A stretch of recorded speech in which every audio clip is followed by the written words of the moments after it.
most inspiring musical we could have chosen. It's the musical of all musicals. It's you know, the be-all, end-all. Longest running musical in the world. You know, there was a challenge and we were up to it. It's so new, so fresh, so in everyone's, you know, the movie was just out last year, you know, so images of the musical are so ingrained already that being able to put a new, fresh spin on it while still, you know, living up to, you know, and still giving people the same experience, but doing something new with it is it's a big challenge. I've been a fan since probably I was 15, 16 years old. Seen it so many times. And probably letting go of all those preconceived notions I've ever had about Les Miserables and letting those go and taking a fresh look at the show has been probably an even bigger challenge. My favorite cast would probably be the 25th anniversary production in London would be my favorite cast. Oh no, original London, original. Well, no. Cole Wilkinson as Jean Valjean is the man. Other than that, the most recent parts are probably my favorite. This is probably in my personal opinion, the best quality amateur theater we can, you know, anybody can find. We've garnered the best talent, I think, from the Valley. As far as Worcester, Chicopee, people have come up to this show, and you know, we had an audition pool of over 200 people, and we whittled it down to 55, and we have an amazing talented cast.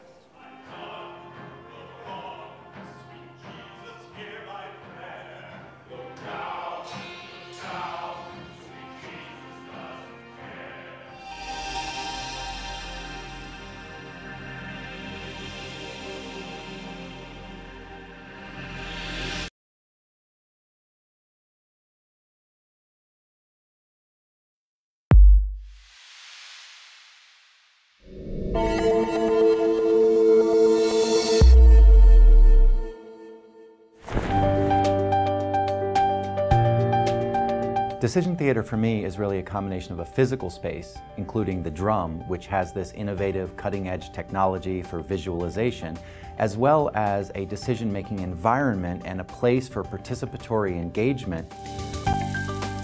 It's a place with screens, but the magic really happens when you instantiate some sort of decision-making project that brings together complex data sets, models, and really places the human at the center. To engage by reading technical reports is often non-productive. The Decision Theater Network is an enabler for translation among complex voices and across complex problem sets. A truly unique environment when it comes to looking at very complex social, political, and economic issues that affect the community. We're always on the cutting edge of bringing the best technology, the best tools, the best modelers, the best researchers on dealing with big data, putting it into models and simulations to help look at potential outcomes. We've collaborated on the development of WaterSim, a dynamic water supply and demand model that simulates the conditions of water supply, drought, climate change, and a variety of different policy choices that influence the water sustainability in central Arizona. And it's an ongoing project that brings together academics, stakeholders, community to understand the water resource management challenges. We can help people to understand the trade-offs that we face, thinking about the supply that we have available and how we use that supply to support municipal, industrial, agricultural, and environmental demands. It's a huge step forward in looking at data in new and different ways.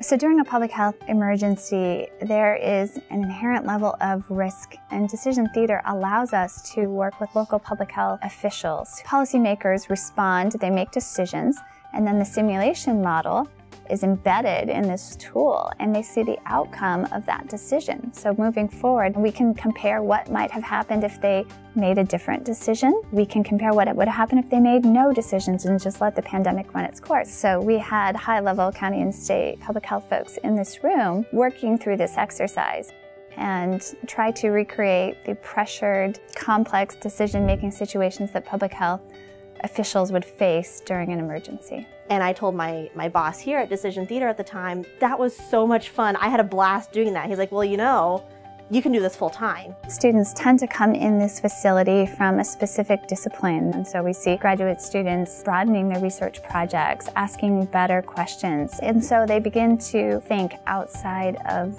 their discipline, which I think becomes very valuable. Visualization is a way to really capture people's attention, their passion, their imagination, and I think it's the way of the future.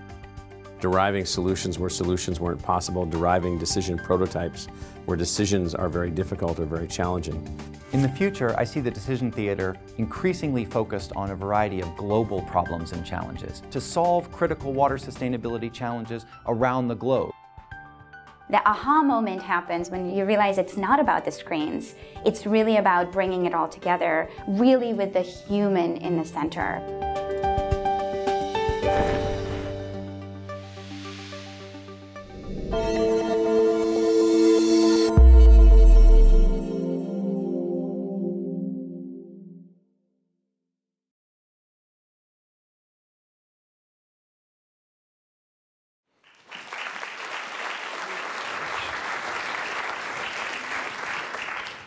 What can ancient Greek tragedies written nearly 2,500 years ago by a general officer and playwright named Sophocles say to us now that can help us face some of the most morally complex issues of our time? There is a theory that storytelling, the most ancient technology of them all, was born from the need to hear and tell the soldier's story, to help veterans make meaning out of their fragmented memories and to speak the unspeakable. Picture 17,000 citizen soldiers sitting in an outdoor amphitheater in the center of the city of Athens in a theater of Dionysus. They are seated according to tribe, which is their military unit, and according to rank, with the general officers seated in the front row and the hoplite cadet seated in the nosebleed section in the back. They have come together to hear plays that only those who've been to war or cared for those who've been to war could possibly understand. They have come together in a century in which Athens has seen 80 years of war to mourn their dead, to wail, to weep, to laugh, and to listen, and to bear witness as a community to the truth of the experience of war. Now picture 1,000 war-weary U.S. soldiers sitting in a movie theater or a drill hall or a field house. They have, as been said in the military, been voluntold to attend a mandatory performance of a play about a fierce and respected warrior who slips into a depression after losing one of his best friends, tries to attempt to murder his commanding officers, fails, and then, against the pleading and wishes of his wife and his family and troops, ultimately takes his own life. It could be a story ripped from today's headlines, as I know we all know, but it is the story of Sophocles' Ajax. The first person to stand up after one of our performances for a military audience said the following: "Hello, I am the proud mother of a Marine and the wife of a Navy SEAL, and my husband went away 4 times to war, and each time he came back just like Ajax, dragging invisible bodies into our house. And to quote from the play, our home is a slaughterhouse." Tecmessa, Ajax's wife in the play, has this line as she hesitates to tell the chorus what has become of their brave leader. She says, "How can I say something that has never been spoken?" Sophocles' plays help us now and then to answer that essential question. When people see their own struggles and lives reflected in an ancient narrative, they open up and they say things they never expected to say out loud, let alone in front of an audience, personal, deep things about their experiences. After an early performance of Theater of War, a Vietnam veteran came up to me and said, "Knowing that PTSD is from BC makes me feel less alone in the world." After another performance at a military base, A soldier came up to me and said, "Brian, I've been separated from my unit for 4 years. Being separated from your unit is like being stripped of your humanity." I think Sophocles wrote these plays to restore humanity to individuals for who, whatever reason, felt they had lost their humanity along the way. I think he wrote these plays to help us heal. Without humanity, none of this means anything. And perhaps most memorably, a general officer stood up after one of our performances and said the following: "I think Sophocles might have been in the minority with regard to his compassion for the individuals who were struggling with the issues in his community that he portrayed in his plays. I think Sophocles was trying to send a leadership message out to the highest ranking and lowest ranking members of his community. I think Sophocles wrote these plays and had them staged in the center of his city to comfort the afflicted and to afflict the comfortable." And that is what happens every time we present Theater of War, now 175 times for more than 40,000 service members, veterans, and their families all over the world. And all of our other projects that now address pressing public health and social justice issues through live theater, community dialogue, and a range of other media, including graphic novels, webcomics, and other social media. People are comforted by what brings them together across time as human beings and across very divergent standpoints, and they are afflicted by the understanding that empathy isn't always enough, and by the moral responsibility to do everything they can to mitigate the suffering of individuals living in their communities. Theater is an ancient military technology which we are now licensing from Sophocles to raise awareness, to erode stigmas, to promote understanding and healing and, yes, resilience, and to stir our fellow citizens to action. Thank you very much.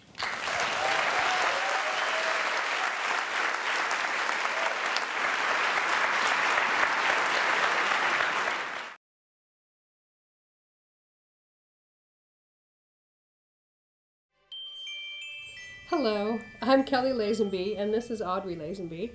Our family owns the Nuts and Bolts Theater Company, which performs at the Boring Damascus Grange Hall in Boring.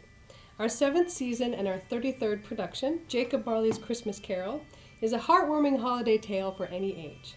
Both Audrey and I participate in local events, and I'm a theater instructor at area public schools.